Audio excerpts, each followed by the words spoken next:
Donc on va parler un peu de vous deux maintenant. Donc Rémi, pour toi, tout commence adolescent quand tu décides de tenir un journal intime et d'écrire d'une façon assez récurrente.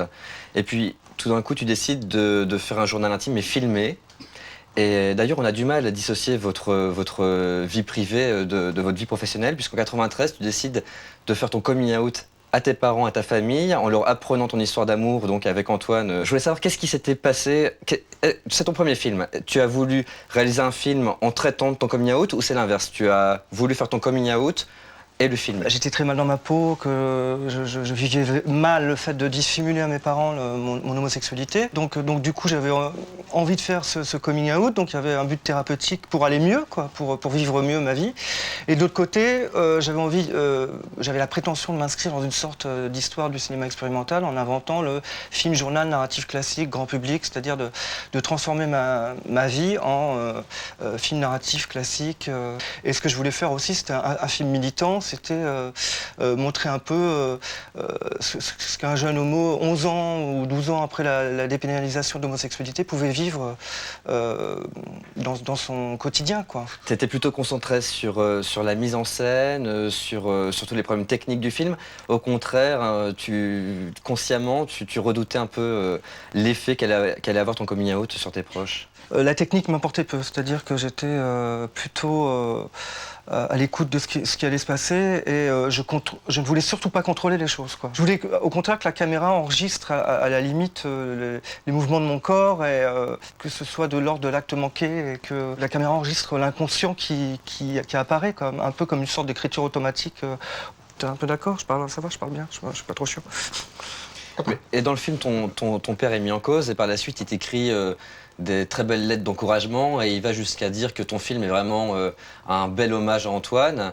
Alors, ce film, tu l'as réalisé pour quoi? Pour fidéliser Antoine? Pour quelque part te l'approprier? Non, je crois que j'étais assez égoïste à l'époque, dans le sens, ou égocentrique, dans le sens où je faisais plutôt un film pour que les gens me regardent en tant déjà qu'homosexuel, affirmé, je veux dire, comme un homo, comme un mec qui s'affirme d'un côté, et de l'autre côté comme un réalisateur qui vient de faire un film. C'était vraiment pour moi, mais d'un autre côté, oui, je sais, il était là, enfin, il est toujours là, dans le sens où c'est vrai que c'est un peu immortalisé cet amour qu'on vivait à ce moment-là. Justement, Antoine, il est mignon. À ce moment-là, toi, comment t'as vécu le fait d'être et l'ami de Rémi, et également un personnage du film? Comment t'as vécu ça? Oh bah c'était amusant, il aurait été jardinier, j'aurais fait du jardinage. Hein. Alors je me suis beaucoup plus amusé à se demander comment on pouvait mitrailler une belle-mère à qui on demandait « Vous savez que votre fils, il est tapiole, oui ?» Et elle avait 3 minutes pour répondre, et puis on n'avait pas la possibilité de changer la pellicule.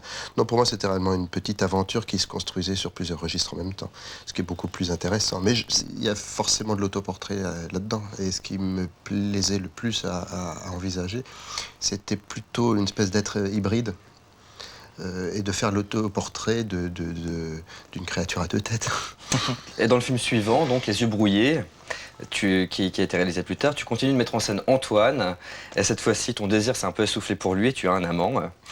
Et l'histoire de votre couple devient alors une fiction, et tu continues de brouiller la frontière entre réalité et fiction.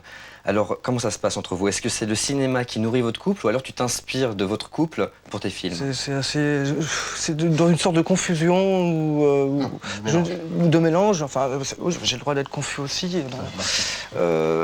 Non, il faut accepter d'être confus aussi. Je veux dire, il faut accepter de savoir, ne pas savoir, enfin, de ne pas savoir où tu te trouves au moment où tu fais le film, quoi. Je veux dire, normalement, il y a des malheurs qui sont, ou des problèmes qui sont latents, qu'on a tous, qu'on n'exprime pas, parce que on fait en sorte de vivre avec pour que les choses avancent dans notre vie.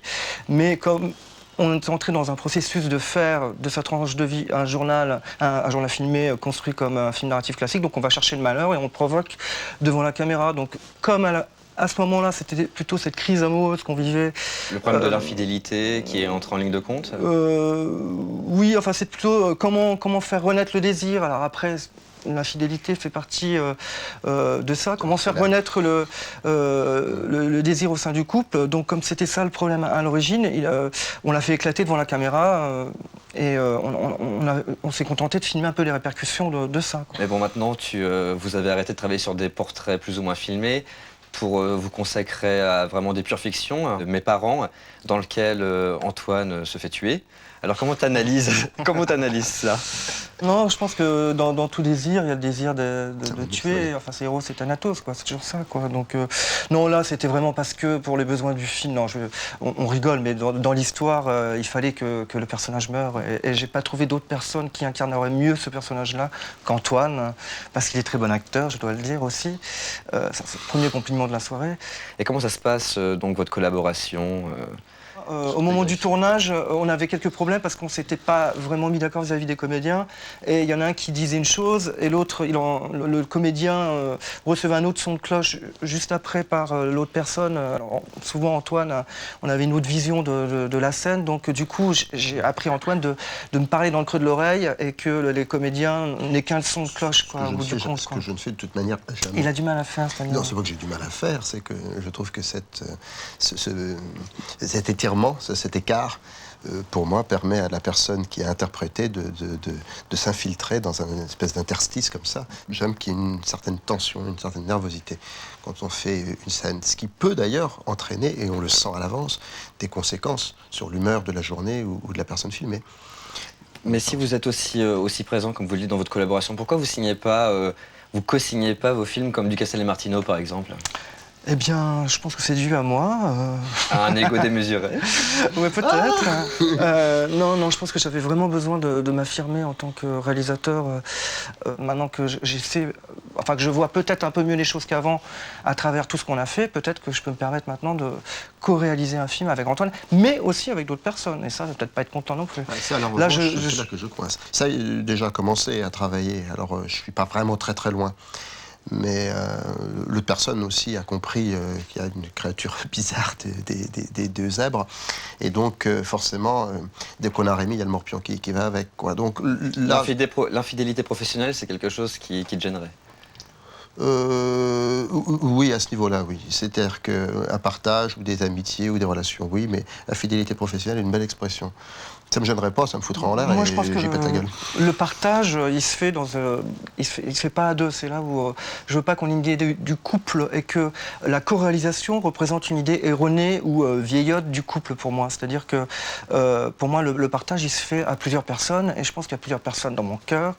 Enfin, je suis pour une partouze de travail, une partouze du cul, du cœur. Enfin voilà. Donc si on peut parler d'un couple, c'est un mot que j'aime pas, le mot couple, comme je n'aime pas trop le mot amour, quoi, ou alors l'amour, je veux dire, exclusif à deux, quoi. L'amour, pour moi, il est avec tout le monde, au sens religieux, se relier à l'autre, quoi. C'est ça l'amour pour moi, c'est aimer les autres, quoi. C'est pas aimer son copain, c'est aimer les autres, pour moi. C'est plus dans son incapacité à le dire que dans la conviction qu'il en pense. Non ? Je sais pas, certains diront le contraire. Oui, c'est ça, mon vieux. La fidélité, c'est de revenir. Hein. Ce sera le mot de la fin. Je vous remercie en tout cas, messieurs, d'avoir participé à l'émission. Merci beaucoup. Hein, mais c'est pas gentil de poser des questions sur la fidélité avec un sourire pareil. C'est pas gentil, pas vite.